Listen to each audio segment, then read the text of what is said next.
এই যে কাফের, মুরতাদ, বিভিন্ন যে ইসলামিক টার্মগুলো আছে, এগুলো কিন্তু কোনো গালি না। এগুলো হচ্ছে মূলত ক্যাটাগরাইজেশন। এগুলোর বেস আছে যে তুমি এই এই কাজগুলো করলে কাফের কিংবা মুরতাদ, তুমি এই এই কাজগুলো করলে তুমি মুসলিম।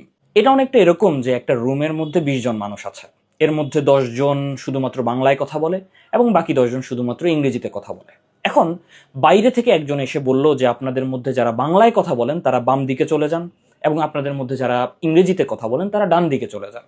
এখন উনি এখানে কি করলেন? উনি এখানে ক্যাটাগরাইজ করলেন, এবং এই ক্যাটাগরাইজেশনের বেসিসটা কি ছিল? বাংলায় কথা বলা এবং ইংরেজিতে কথা বলা। এখন আপনি যদি এই টার্মগুলোকে বাংলা গালির সাথে তুলনা করেন তাহলে তো হচ্ছে না, কারণ বাংলা গালির কোনো বেস নেই। লাইক আমি যদি এখন আপনাকে গালি দিই যে মাদার, তার মানে এই না যে আপনি আসলে একজন মাদার। এখন কোনো রেসপন্সিবল মুসলিম যদি কাউকে কাফের মুরতাদ বলে, এখন আপনি দেখতে পারেন যে তার এই বলার কোনো বেসিস আছে কিনা, সে যে বলছে এটার কোনো গ্রাউন্ড আছে কিনা। ইফ ইউ আর আ কাফের মুরতাদ সাপোর্টার, বি আ প্রাউড কাফের মুরতাদ সাপোর্টার। পৃথিবীতে কত বিখ্যাত বিখ্যাত কাফের মুরতাদ ছিল এবং তাদের কত হাজার হাজার কি বলে সাপোর্টার ছিল, লাইক কারুন, ফেরাউন, নমরুদ। এদের নাম বলায় মন খারাপ করছেন না? মন খারাপ করেন না। আপনি এখন যাদের ফলো করেন, লাইক যে কোনো বলিউড হলিউডের অভিনেতা অভিনেত্রী, কিংবা আপনি যাদেরকে মন প্রাণ দিয়ে ভালোবাসেন, মেসি, রোনালদো, এরা তো কাফের। কিংবা আপনি যাদেরকে আইডিয়ালাইজ করেন, বিল গেটস, ইলন মাস্ক, এরাও তো কাফের।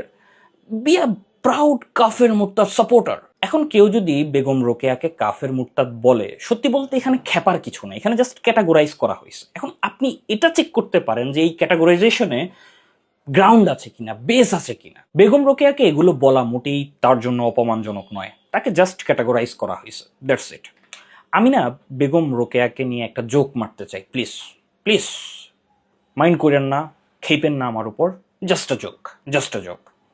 বেগম রোকেয়ার উদাহরণ হচ্ছে গ্রামের সেই মেয়ের মতো যার বাবা, ভাই, স্বামী গরুর দুধ বেচে, গরুই বেচে দিছে, জমি বেচে, ধান বেচে মেয়েকে ঢাকায় পাঠিয়েছে উচ্চ শিক্ষা লাভের জন্য, এবং তাকে একটা প্রাইভেট ইউনিভার্সিটিতে ভর্তি করানো হয়েছে।